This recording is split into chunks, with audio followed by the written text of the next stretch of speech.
आज का जो टॉपिक है शुक्र के राशि परिवर्तन को लेकर। हाँ देखिए, शुक्रदेव 30 मई 2023 को राशि परिवर्तन करते हैं और शुक्र का जब भी राशि परिवर्तन होता है तो बेहद खास माना गया है, क्योंकि शुक्र एक सौम्य ग्रह है, शुभ ग्रह है, तो इनका प्रभाव विशेष करके राशियों पर देखने को मिलता है। तो इसके प्रभाव के बारे में तो हम जानेंगे, सुनेंगे, समझेंगे, लेकिन इससे पूर्व शुक्र के कारकत्व के बारे में जान लेते हैं। शुक्र देव का आधिपत्य किन किन चीज़ों पे होता है इसको पहले हम जानेंगे। शुक्र ग्रह आकर्षण, ऐश्वर्य, सौभाग्य, धन, प्रेम और वैभव के कारक ग्रह हैं। शुक्र एक चमकीला ग्रह है, यानी सौम्य ग्रह है।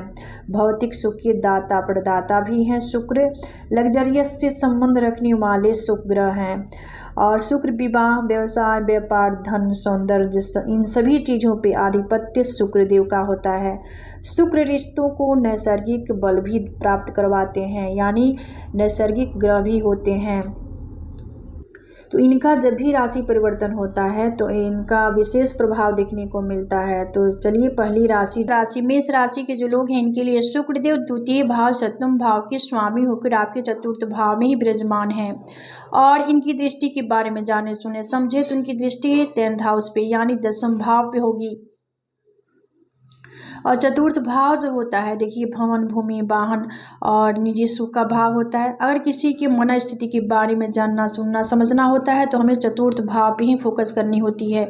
मेष राशि के जातकों के लिए शुक्र का ये गोचर चतुर्थ भाव में होने जा रहा है, तो इस समय घर परिवार में शांति का माहौल रहेगा। घर परिवार की सुख सुविधाओं में वृद्धि होगी, काम काज में उन्नति होगी, धन लाभ की भी स्थिति है। इस दौरान पैतृक संपत्ति से आपको लाभ मिलेगा। नौकरी पेशा से जुड़े लोगों को विशेष फायदा होने वाला है। यानी कहने का तात्पर्य है कि मेष राशि के जो लोग हैं इनके लिए यह राशि परिवर्तन अति उत्तम रहने वाला है। इसके बाद आगे बढ़ेंगे वृषभ राशि। देखिए, वृषभ राशि के जो लोग हैं इनके लिए शुक्रदेव लग्न के स्वामी, षष्ठ भाव के स्वामी होते हैं और आपके 3rd हाउस में विराजमान होंगे। 3rd हाउस जो होता है, देखिए, पराक्रम, पुरुषार्थ, एफर्ट का भाव होता है और जनसंचार, मीडिया, मास कम्युनिकेशन का भाव भी होता है। तो इनकी दृष्टि के बारे में जाने सुने समझे तो इनकी दृष्टि 9 भाव पे होगी, धर्म भाव पे होगी। तो देखिए, ये आपके भाग्य को पुष्ट करने वाले होंगे, यानी बढ़ाने वाले होंगे। आपके मन स्थिति में भी सुधार होगा। यहाँ पर रोग, रिपुर, कर्जा पर विशेष ध्यान देने की बात है, क्योंकि ये एनिमी का भाव है, यानी षष्ठ भाव है, त्रिक भाव है। आपके एनर्जी लेवल को यहाँ पे ठीक करने वाले होंगे शुक्रदेव, क्योंकि देखिए यहाँ पे ऑलरेडी मंगल देव भी तो हैं, तो इसलिए आपके लिए थोड़ा सा सावधानी बरतने की ज़रूरत है। इसके बाद आगे बढ़ेंगे मिथुन राशि। देखिए, मिथुन राशि के जो लोग हैं इनके लिए शुक्रदेव पंचम भाव, द्वादश भाव के स्वामी होकर 2nd हाउस यानी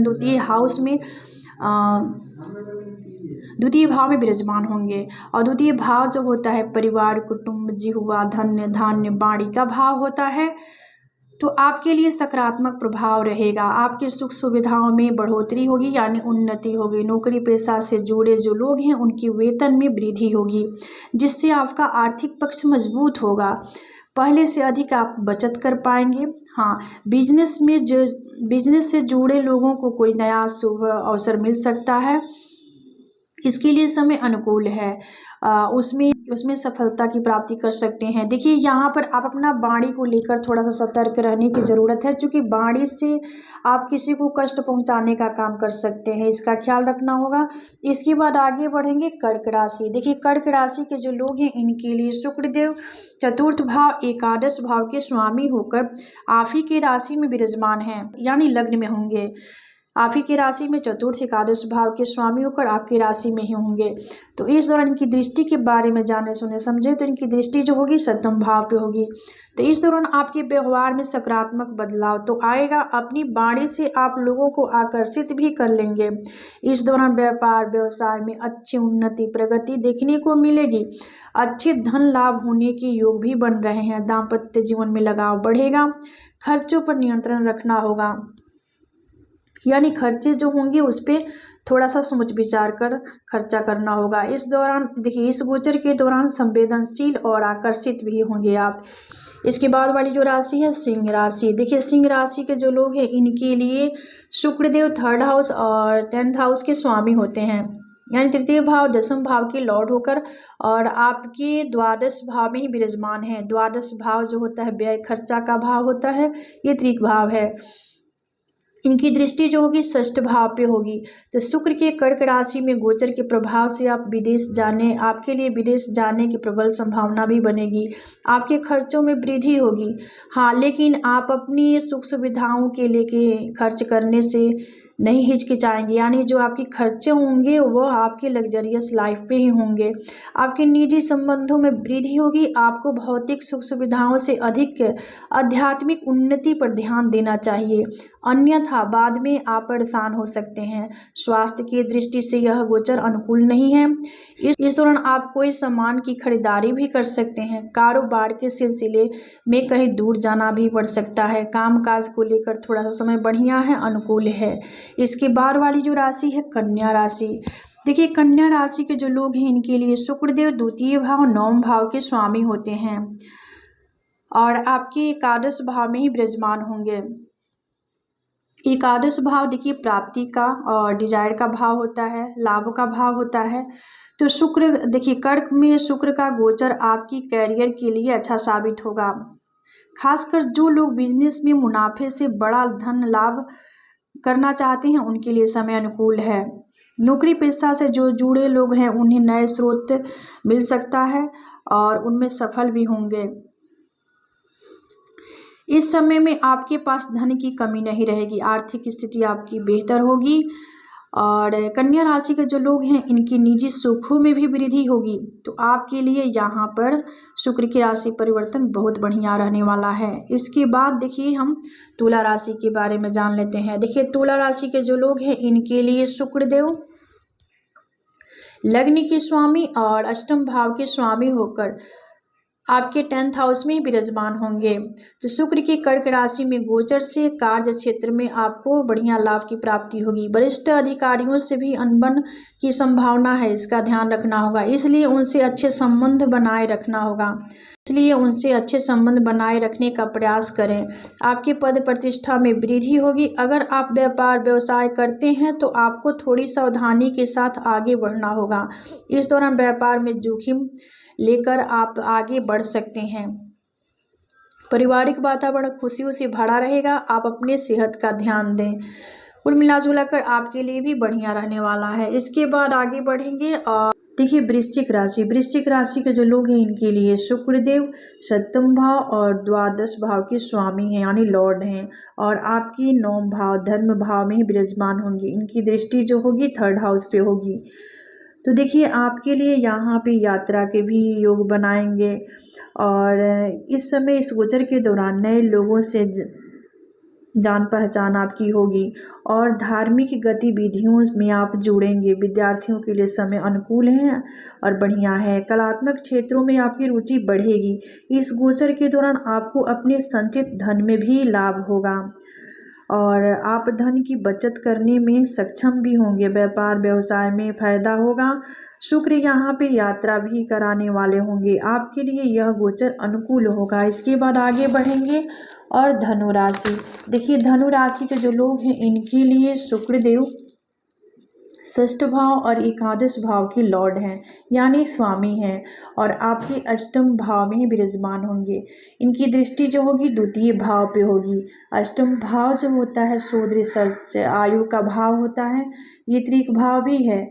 तो यहाँ पे ऑलरेडी मंगल भी होंगे और शुक्रदेव भी हैं। तो शुक्र का कर्क राशि में गोचर आपके जीवन में कुछ प्रतिकूल परिस्थितियों को जन्म दे सकती है। कार्य क्षेत्र में महिलाओं के साथ अच्छा व्यवहार असंबंध नहीं है तो उनकी वजह से आपको परेशानी का सामना करना पड़ सकता है। आपको उन मित्रों से सावधान रहने की ज़रूरत है जो आपके खिलाफ हैं। इस दौरान देखिए किसी को पैसा उधार देने से बचिएगा। स्वास्थ्य का विशेष ख्याल रखें। पेट संबंधित समस्या विशेष रूप से आपको परेशान कर सकती है। शुक्र आपके सुख सुविधाओं में तो वृद्धि करने वाले होंगे। शुक्र आपको अचानक लाभ भी कराने वाले होंगे। कुल मिलाजुला कर देखिए आपको मिलाजुला प्रभाव देखने को मिलेगा। इसके बाद आगे बढ़ेंगे और मकर राशि। देखिए मकर राशि के जो लोग हैं इनके लिए शुक्रदेव पंचम भाव और दसम भाव के स्वामी है, लॉर्ड हैं, और आपके सप्तम भाव में ही विराजमान है। इनकी दृष्टि जो होगी लग्न पे होगी। तो मकर राशि के लिए पंचम भाव के स्वामी और दसम भाव के स्वामी होकर सप्तम भाव में होंगे। सप्तम भाव जो होता है देखिए विवाह का होता है, साझेदारी, हिस्सेदारी, पार्टनर का भाव होता है। यहाँ से व्यापार व्यवसाय का भी विचार की जाती है। तो यहाँ पे शुक्रदेव अपने से दसम भाव में होंगे, यानी दसम भाव से हम दसम भाव जाएंगे तो सप्तम भाव ही होगा। और यहाँ देखिए केंद्र त्रिकोण के स्वामी केंद्र भाव में ही होंगे, यानी पंचम भाव जो है त्रिकोण भाव है, दसम भाव केंद्र भाव है, और केंद्र त्रिकोण के स्वामी सप्तम भाव में है। यहाँ पर मकर वालों के लिए शुक्रदेव योग कारक भी होंगे, आपके लिए अपने से दसम भाव में होंगे। मकर राशि वालों के लिए बहुत अच्छा रहने वाला है। आपके व्यापार व्यवसाय में विस्तार होगा, आपके व्यापार व्यवसाय में विस्तार होगा। विद्यार्थियों के लिए समय अति उत्तम है, यानी अनुकूल है। इनकी दृष्टि लग्न पे होगी, जो कि यहाँ पर शुक्र आपके व्यक्तित्व में एक अलग पहचान बनाने वाले होंगे। कुल मिलाजुलाकर देखिए अब मकर वालों के लिए तो बल्ले बल्ले है। इसके बाद वाली जो राशि है कुंभ राशि। कुंभ राशि के जो लोग हैं इनके लिए शुक्रदेव चतुर्थ भाव और भाग्य भाव धर्म स्थान के स्वामी हैं, लॉर्ड हैं, और आपके षष्ठ भाव में ही विराजमान होंगे। इनकी दृष्टि जो होगी द्वादश भाव पे होगी। तो शुक्र के कर्क राशि में गोचर करने से आपके विरोधी मजबूत होंगे और आपको परेशान करने की कोशिश भी करेंगे, क्योंकि देखिए ये भाव जो है षष्ठ भाव जो है यहाँ पर मंगल भी ऑलरेडी हैं, और ये एनिमी का, शत्रु का, रोग, रिपुण, कर्जा का भाव है। और आप यहाँ पे सभी जानते हैं कि त्रिक भाव में पाप ग्रह का होना सही होता है, और जब भी शुभ ग्रह आते हैं तो यहाँ पे उनका फ़ायदा कम देखने को मिलता है। तो देखिए आपको परेशान करेंगे शत्रु, और इस दौरान आपके कुछ सहयोगी आपके विरोध षड्यंत्र भी रच सकते हैं। स्वास्थ्य की दृष्टि से यह गोचर अनुकूल नहीं है। व्यवसाय व्यापार के लिए समय अनुकूल है। इस दौरान कोई भी नया काम शुरू करने से बचें। यहाँ पर यात्रा के भी योग बनेंगे, इसके लिए योग बन रहा है, अनुकूल है समय। इसके बाद आगे बढ़ेंगे मीन राशि। देखिए मीन राशि के जो लोग हैं इनके लिए शुक्रदेव तृतीय भाव और अष्टम भाव के स्वामी होकर आपके पंचम भाव में ही होंगे।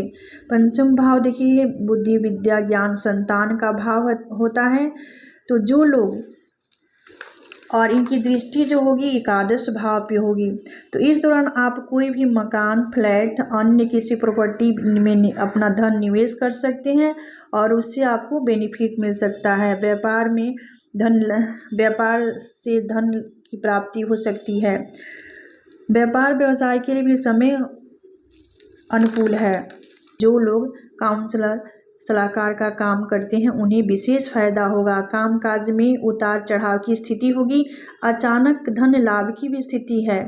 तो कुल मिलाजुलाकर आपके लिए तो बढ़िया रहने वाला है। इसके बाद देखिए शुक्र का बेहतर रिजल्ट प्राप्त करने के लिए हमें कुछ उपाय जानने की ज़रूरत है। यहाँ पर देखिए शुक्र एक पवित्र ग्रह है, और जब भी आपके शुक्र राहु और केतु मंगल के प्रभाव में होते हैं तो खराब हो जाते हैं। और इनको ठीक करने के लिए हमें इत्र का प्रयोग करना चाहिए। अपने आप को, अपने घर, अपने वातावरण को नीट एंड क्लीन रखना सीखिए, क्योंकि शुक्र एक ऐसा ग्रह है क्योंकि शुक्र को हाई प्रोफाइल पसंद होता है। जहाँ पे नीट एंड क्लीन रहता है वहाँ पे शुक्र हैं। शुक्र को मतलब थोड़ा भी गंदगी और ऐसे चीज़ को पसंद शुक्रदेव नहीं करते हैं। तो शुक्र को स्ट्रॉन्ग करने के लिए इत्र का प्रयोग करें, महिलाओं का सम्मान करें, तो शुक्र आपका स्ट्रॉन्ग हो जाएगा और आपको बेनिफिट मिलना शुरू हो जाएगा। देखिए तो आज का विषय यहीं समाप्त होता है। मिलते हैं अगले वीडियो में एक नए विषय वस्तु के साथ। तब तक के लिए धन्यवाद।